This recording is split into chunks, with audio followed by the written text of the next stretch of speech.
Hi, buddy. Hi, Casper.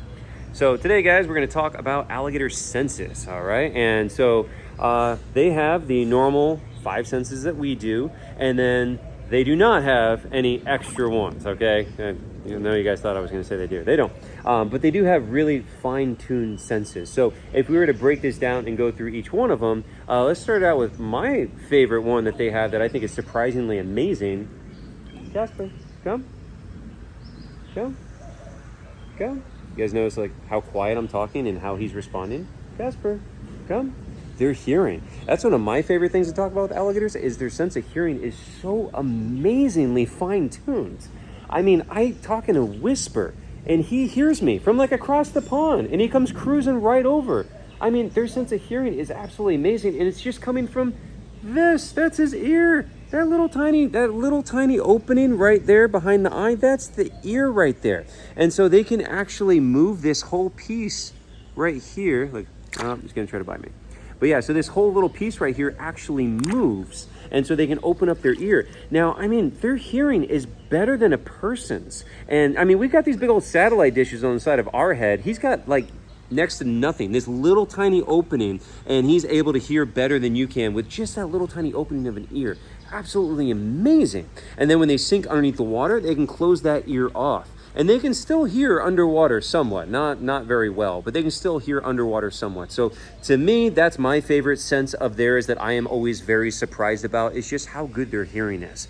And I had never heard anyone else talk about this before either. I kind of found out on my own. I mean, obviously, it's published and documented, but unless you're reading scientific papers, you're not going to know about it. So for me, I actually learned from Casper doing the tours in here, where he would be way over on the other side of the pond, and I would just be over there talking to people, and I would say his name, and I'd see him turn, and I'm like, he heard me? And I was like so surprised. So then I started to kind of experiment with it and started to talk, really lightly and see the difference in how he can hear me. And then obviously with their ears too, being so fine-tuned, they can tell the difference of inflection in my voice and how I'm talking. Like when I'm speaking to people, I'm speaking in a different way. When I talk to him, he can tell the difference. Like, Casper, come. You see him immediately turn on the gas right there and come over more quickly. And so even though I talk softly, I'm talking in a different way, so he's going to respond to that as well. So I just think it's so cool how well their hearing works. Now, inside of their ear looks really weird too. I wish I had a photo or a video to show this, but one time I found an alligator that sadly was hit by a car on the side of the road. And so completely... well, he's dead, obviously, but a relaxation of all the muscles because he was dead. Again, very sad, but his ear was like open. And so you could see inside. And it looks like an alien in there. Like it's all like a pearly white inside. Really weird. And like all these weird, stuff going on in there. Like super weird and cool. So like just really interesting. But yeah, so their hearing is obviously amazing. The other, Casper, come here. Gotta show you this one. The other one that I think is absolutely just mind-blowing about alligator senses is their sense of touch.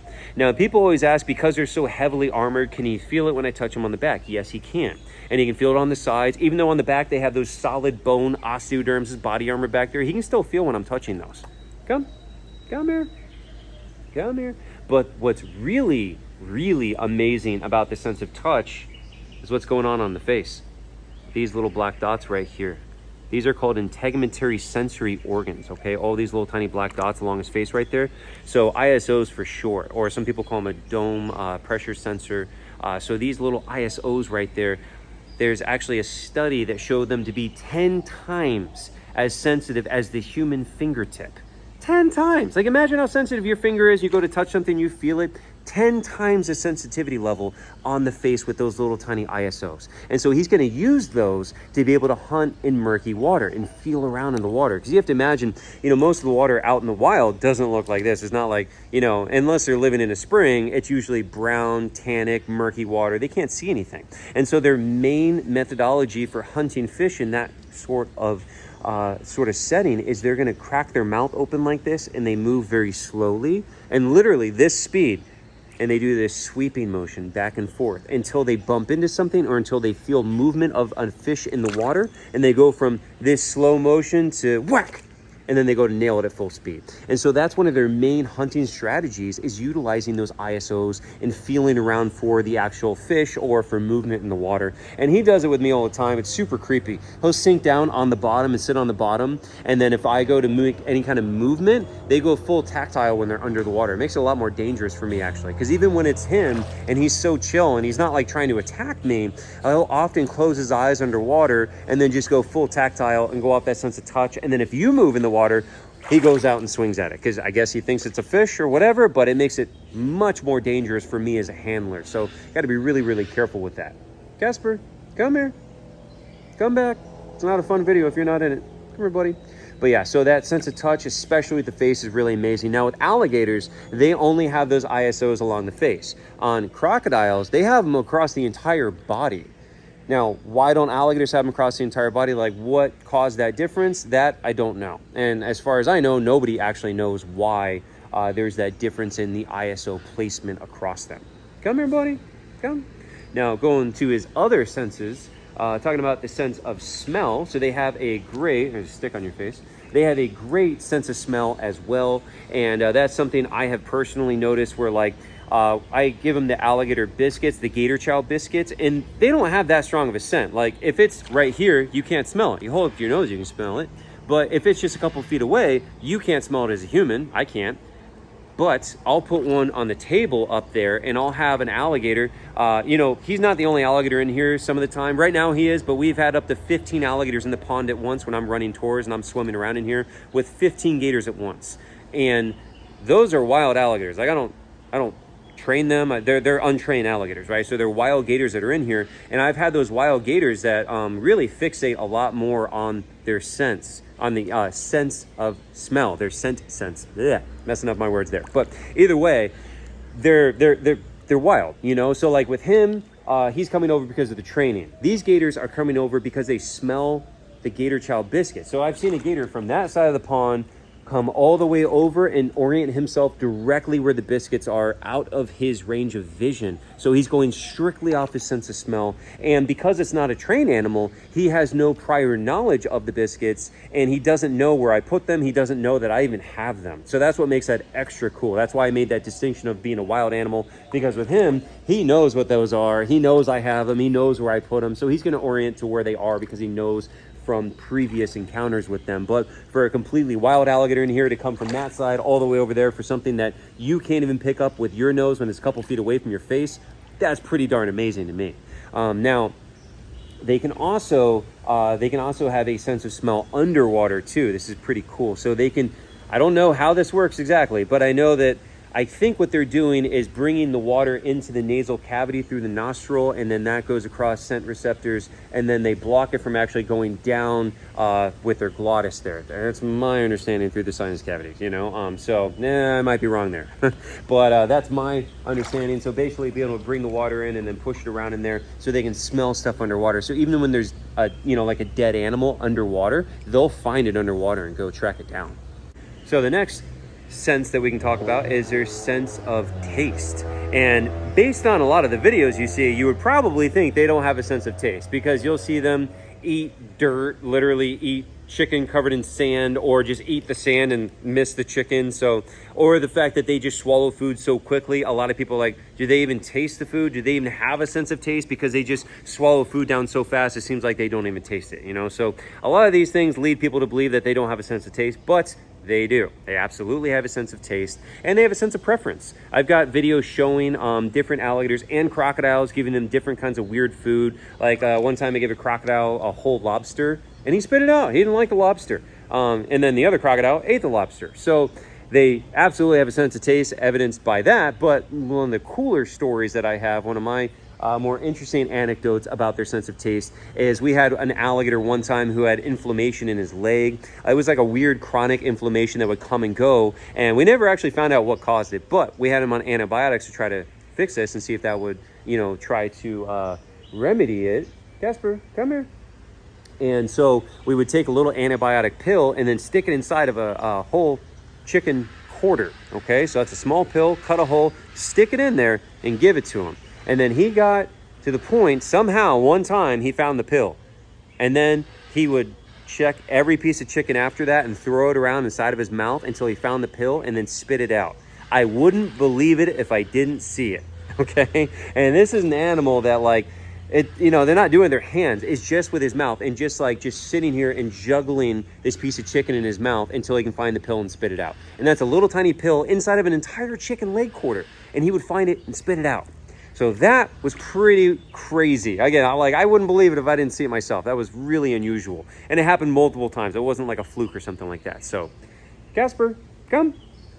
We'll get him back over here and we'll talk about their last sense, and that is their sense of sight, their vision, and how does their vision work and how good is their vision.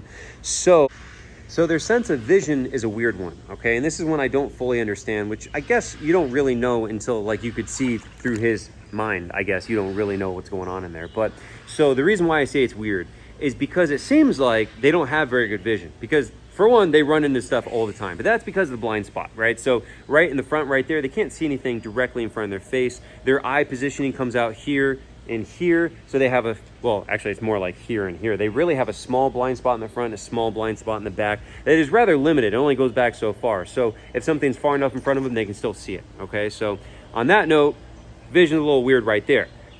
Their eyes are also positioned, by the way, for a great amount of peripheral vision, not for stereoscopic forward-facing vision, which is what is required for a pursuit predator. Everybody's always obsessed with alligators chasing people. They're not chasing you down. They're built for ambush. He has this amazingly wide range of vision to be able to look around and see what's going on around him and ambush things, not this forward-facing stereoscopic vision for chasing, okay? So that's an important distinction right there. But anyways, also back to the vision. What else makes me say it's really weird is because I will throw a piece of chicken, and we do this all the time. Like, I'll throw a piece of chicken on that side of him, and then he'll like barely move. I mean, that's one thing. Or I'll throw it on that side, and I've literally seen him go to this side. Like, they do all kinds of goofy stuff like this. Or you throw the food like right here, and then he swings and bites right there, and he just completely misses the chicken. And this happens all the time. We're like, and people are like, are they blind? And I'm like, no, they're not blind. They don't see the way that we do. I don't know if they have more of a focus on movement-based vision. I don't know. He's chewing on a leaf right now. I'm not sure exactly what's going on there, but their vision is definitely funny in that, where like they will completely miss things like that, really surprisingly. But then at the same time, you can see videos where a bird flies by and he snatches it right out of the air. You're like, well, obviously he saw that one. Or when I go to catch them in the wild, they'll see me coming way far away, like a mile away across the lake, and they see us coming. So they do have great vision in that aspect. It just doesn't work the same. And again, I don't know. We don't really understand exactly. Maybe they're farsighted. Maybe they have a hard time focusing on things that are close, and that's why they mess up grabbing the food when we throw it. I'm not really sure exactly which one it is. He's about to run over George there. But yeah, so there's something going on with that vision that is definitely weird and definitely different than what we're used to. You're gonna climb over me? I'll hold my arm underneath him right now. Look at him. He's gonna climb right over. Look at him put his foot up there.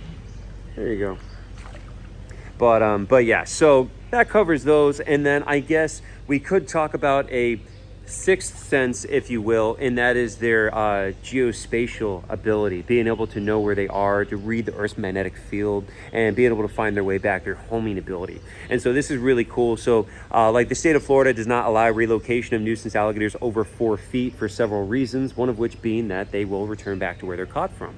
And so they can, even if you put them 100 miles away, they can come back to literally the same backyard they were caught from. So they have this ability to read the Earth's magnetic field and find their way back home.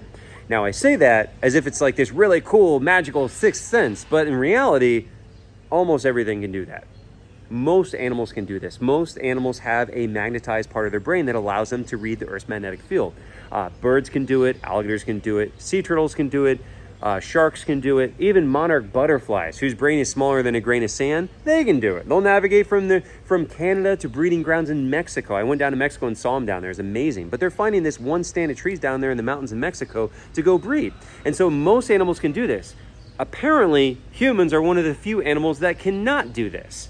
Although there was a study showing that we do have a magnetized part of our brain. So apparently we have this ability, but we have no idea how to utilize it. Nobody, as far as anybody knows, can actually utilize it, although we do apparently have the latent ability to maybe be able to utilize it at some point, just nobody knows how to do it, right? So, but that's a really cool one right there too. But anyways, hope you guys enjoyed this video, learned something about alligators and their senses. Leave a comment, let me know what you think, and as always, like, comment, subscribe, share, all that fun stuff, and we'll see you guys next time.